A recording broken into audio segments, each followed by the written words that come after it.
আল্লাহ সাধারণ তার নাম হলো গ্রাম বাংলার কৃষক ভাই। এই যে ধান কাটতেছে মাঠে, দেখছেন কত সুন্দর কৃষক ভাইয়েরা কত পরিশ্রম করে এই রৌদ্রে, তারপরে কত সুন্দর করে ধান কাটতেছে দেখা যাচ্ছে। এটা হলো গ্রামের কৃষক। কৃষক কৃষক যদি বাঁচে আমরা বাঁচবো, কৃষক না বাঁচলে আমরা বাঁচবো কেমন? যেহেতু আমরা শহর বন্দরে বৈশা বলি এত দাম তরকারি, এত দাম ধান, কত কষ্ট করে তৈরি করে নিজের চোখে দেখেন।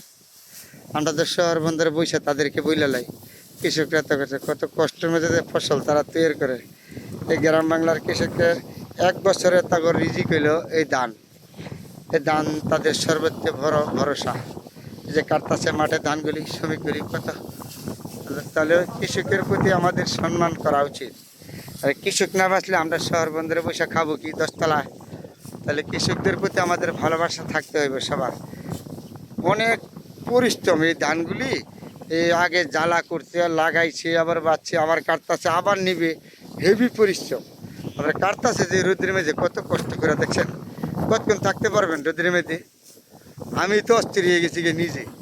আর তারা এই রোদ্রের মেঝে ধানগুলি কাটতেছে, কত এদিন আবার বিড়িও খাইতেছে, বিড়ি ধরালিছে এই যে একটা, এই যে দেখছেন এই যে বিড়ি কি টানতেছে। তাদেরকে শরীর কাইল নাই তো, তাদের রোগ নাই তো। আমাদের তো মনে করেন গ্যাস্ট্রিক, আলসার, এইটা এইটা, তাদের কিচ্ছু নাই।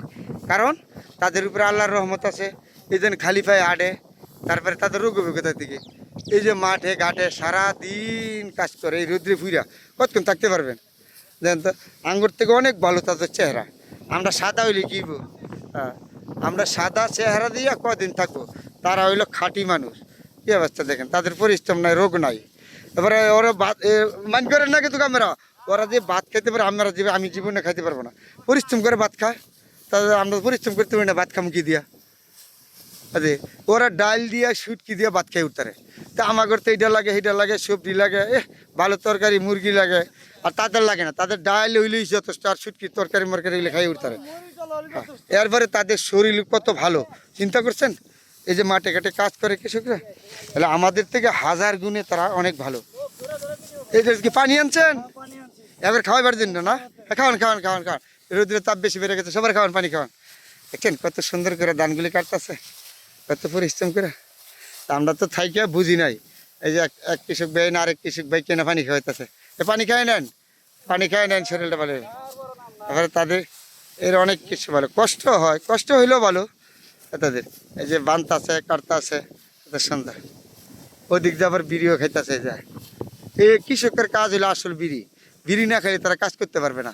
এই মাঠে ঘাটে কাজ করে না, বিড়ি খাইতে হইব। এই দিন পয়সা পানি খেলা, হ্যাঁ পানি খেলেন ভাই, রোদ্রের তাপ বেশি বেড়ে গেছে তো এই যে পানি খাইতেছে। আর সবাইকে পানি খাওয়ান, সুন্দর করে কাটতেছে ধানগুলি, দেখছেন? এর হইলো আসল দেশের সম্পদ আমাদের কৃষক ভাই, তাদের প্রতি আমাদের সম্মান করা উচিত। এই যে পানি খাইতেছে, পানির পিপাসা অনেক বেশি লেগে গেছে, তাদের প্রতি সম্মান রেখে আমাদের চলা এবং কথা বলা উচিত। আমরা হয়তো তাদেরকে ঘৃণা করি, এগুলিতে বিরত থাকবেন সবাই। কৃষকদের প্রতি, যারা মাঠে ঘাটে কাজ করে তাদের প্রতি সম্মান রেখে কথা বলবেন, তারা এই দেশের সম্পদ। এই রোদ্রের তাপমানের মধ্যে এই ধানগুলি কতক্ষণ, আমি নিজে দাঁড়িয়ে থাকতে পারতাছি না, আর তারা বেদম ধান কাটতেছে। আল্লাহ পাক কত শক্তি তাদেরকে দিয়েছে, এটি আল্লাহর নেয়ামত, আল্লাহর কত বড় নেয়ামত, বোঝার শেষ নেই। এই যে পানি খাওয়াইতেছে, রোদের তাপ বেড়ে গেছে তো পানি খেতেছে, খান না।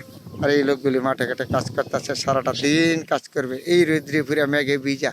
কৃষকরা চালিয়ে যাচ্ছে আমাদের জন্য, এই তৈরি করা যাচ্ছে এই ধানগুলি কাটা, সুন্দর করে কাটতেছে। অনেক ধন্যবাদ, আপনাদের জন্য দোয়া রইল।